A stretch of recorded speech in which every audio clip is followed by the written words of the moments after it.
En el marco del Día Internacional de Acción por la Salud de las Mujeres, le damos la bienvenida a Liliana Brasincas, directora de Mujer y Salud del Uruguay. Buenos días, Lilian. Y bueno, para empezar, un poco cuál es los ejes, la reflexión en torno a este día. Bueno, buen día, un enorme gusto, muchísimas gracias por permitirnos este espacio. Bueno, el 28 de mayo es, desde 1900, de las mujeres, lo determinamos en el 5º Encuentro Mundial de Mujer y Salud, que es un encuentro que se organiza desde grupos y organizaciones alrededor del mundo, vinculadas al tema de salud de las mujeres y salud desde una perspectiva de género. Los motivos de esa reunión en 1987 fueron los altos índices de morbilidad y mortalidad de mujeres por razones evitables, como son todas las vinculadas a embarazo, parto, puerperio y aborto.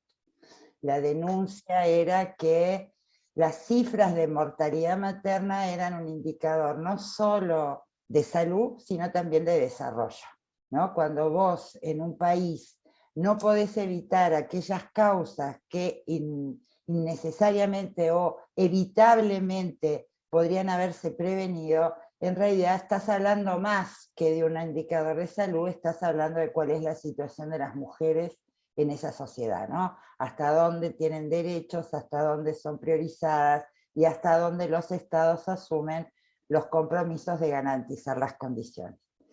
Bueno, esto ha llevado muchos años, hemos logrado influenciar y entender por los estados en instancias internacionales de Naciones Unidas y también regionales convocadas por distintas agencias como la CEPAL y el Fondo de Población de Naciones Unidas, ONU Mujeres, UNICEF, etcétera, etcétera, que realmente la salud de las mujeres es una dimensión de la salud que no solo debe atenderse por cuestiones de enfermedad, sino que es una dimensión de la salud que debe estar sustentada en promoción y prevención.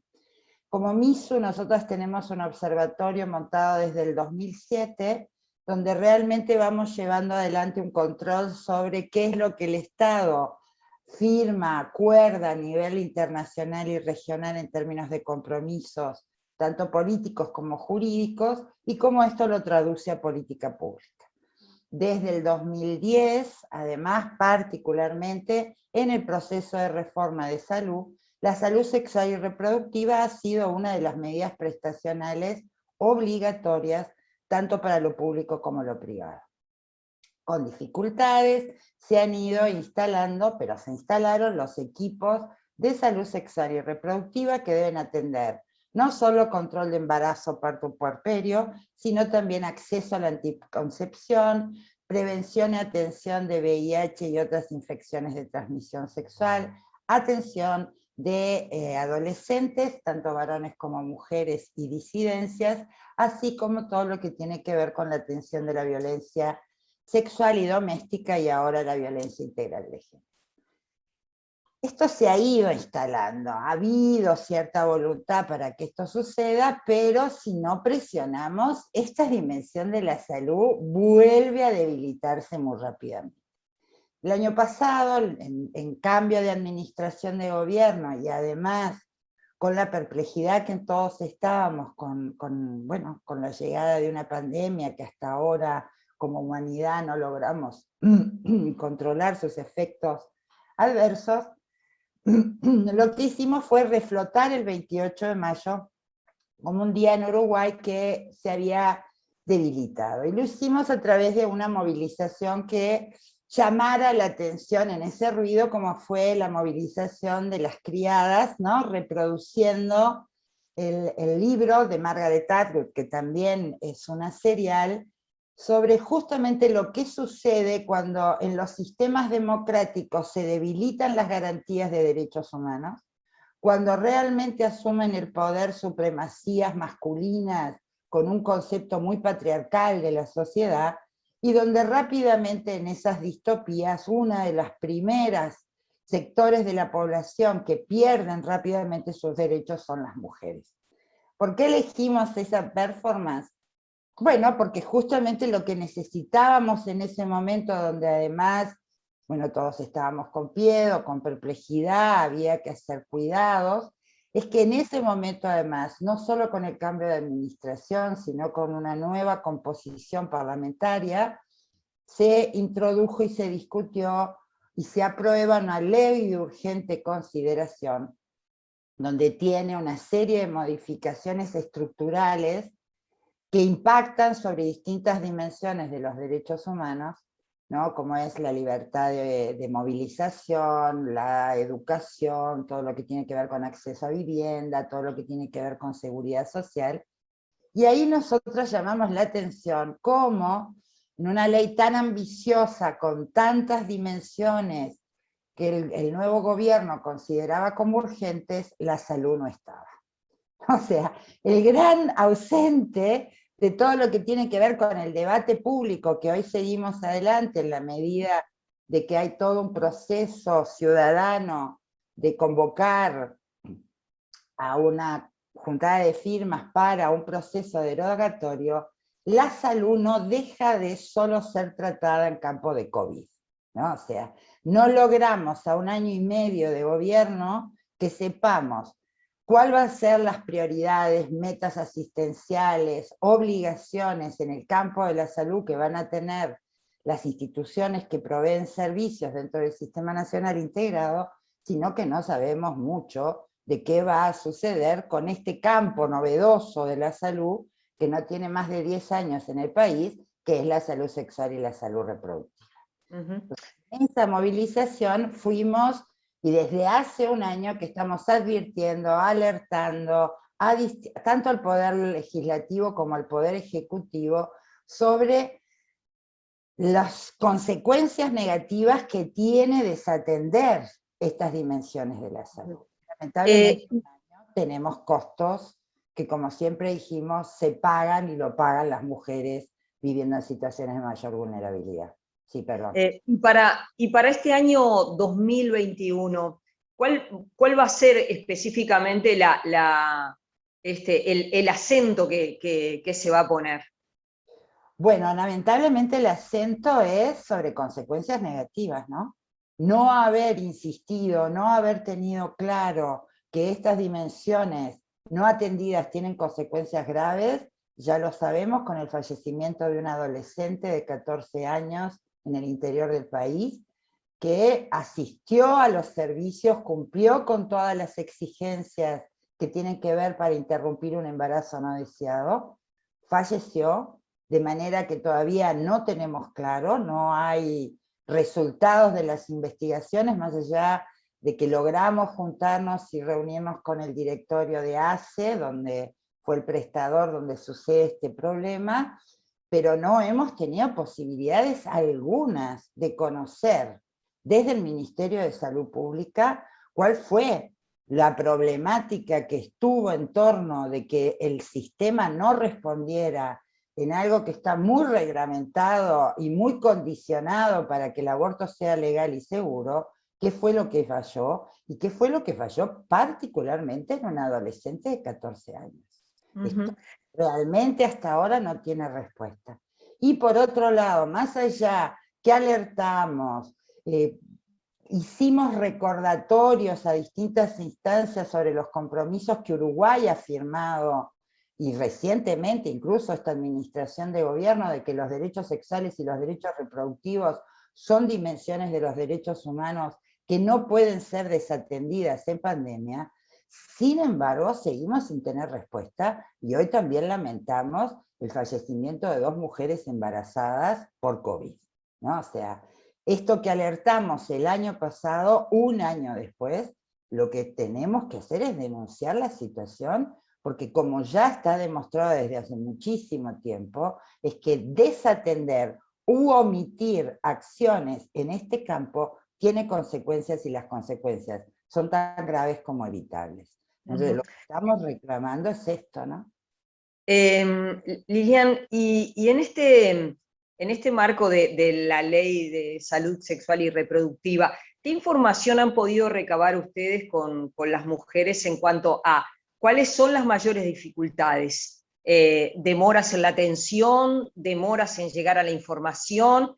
¿El problema de la objeción de conciencia por parte del cuerpo médico? ¿Dónde están colocados los acentos? Bueno, es un poco todo eso que vos decís, y además reconstruir la información de manera como armar un puzzle, porque no están los datos. Hasta a esta altura del partido, a fin de mayo, no tenemos la información oficial sobre las dimensiones de la salud sexual y reproductiva de 2020, no tenemos cómo es el impacto real en cifras sobre aborto, no tenemos realmente noticias de evaluaciones científicas que ameriten que siga silenciado el Ministerio de Salud Pública en estas dimensiones y requerimientos de salud como en otras.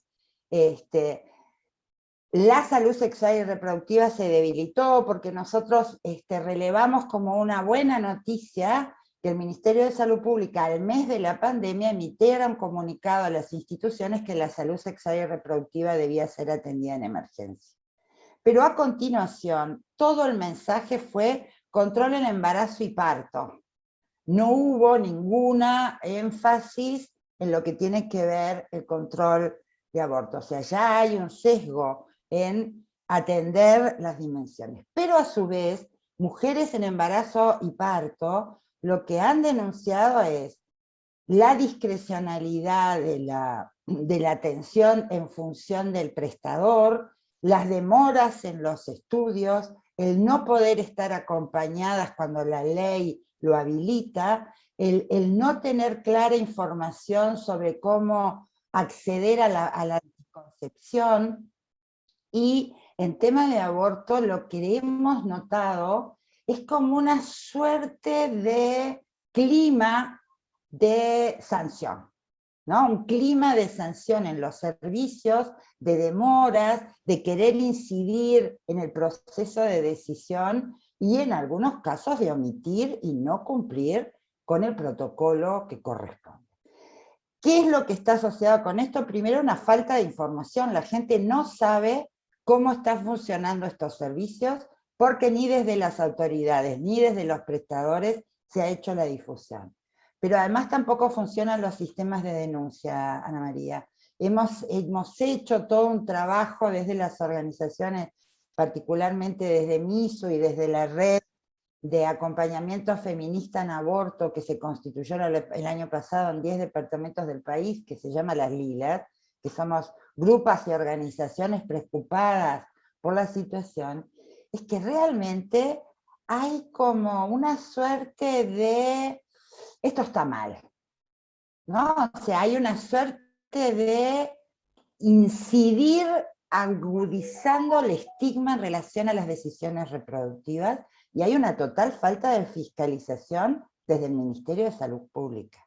No fiscaliza lo que deben cumplir las instituciones, deja discrecionalidad de la institución, por ejemplo, cómo resuelve si una mujer puede estar o no acompañada en el momento del parto por quien ella resuelva, y realmente no hay mecanismos de justamente contralor. Hace 6 meses que esta situación del fallecimiento de esta adolescente es inaceptable, pero no tenemos información. Hicimos pedidos de acceso a la información, tanto al Ministerio de Salud Pública como a ACE. Las respuestas son muy reglamentaristas, están muy sustentadas en que hay que velar por la confidencialidad de las personas, cosa que no hay duda alguna, pero lo que sigue habiendo es un absoluto silencio hacia la ciudadanía y hacia la población usuaria de, primero, cuáles pueden ser problemas y cómo deben exigir ser salvados.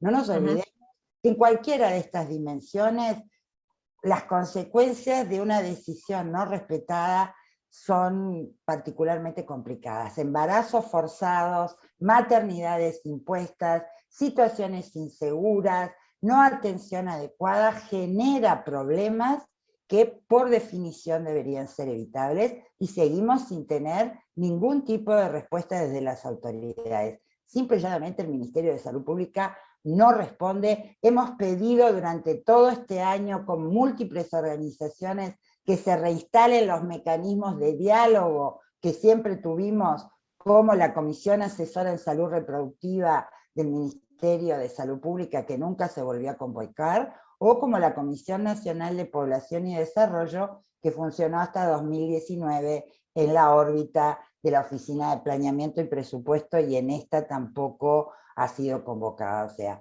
no tenemos mecanismos de diálogo, no hay respuesta de las autoridades, no hay mecanismos de información a la población, no hay fiscalización en los servicios y los mecanismos de denuncia no responden.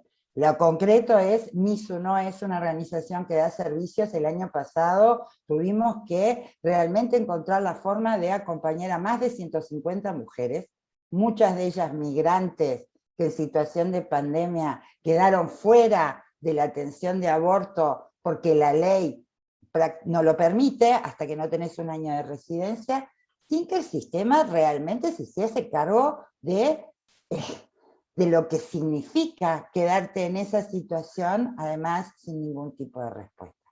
Una de las cuestiones que estamos exigiendo hoy es, si las instituciones de salud no pueden cumplir con los requerimientos que la propia ley establece, deben flexibilizarlos. Deben tratar de realmente que el precio no lo pague quien más lo requiere.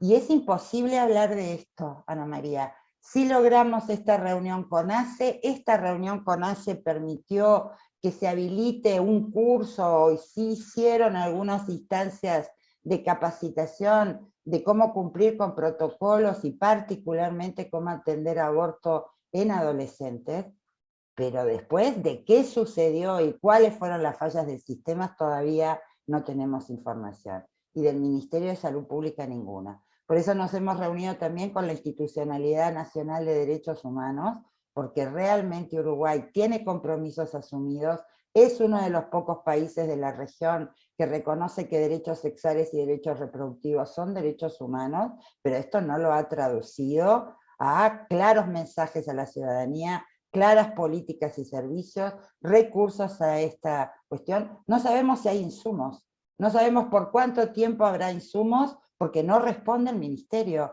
Si hay disponibilidad de métodos anticonceptivos, si hay disponibilidad de medicación para abortar, sí. Y si realmente ante el problema de falta de recursos humanos o de sobreexigencia del sistema, ¿cómo hacer para flexibilizar condiciones para que el precio no lo pague quien realmente incluso ha cumplido con todas estas exigencias? Gracias por la entrevista.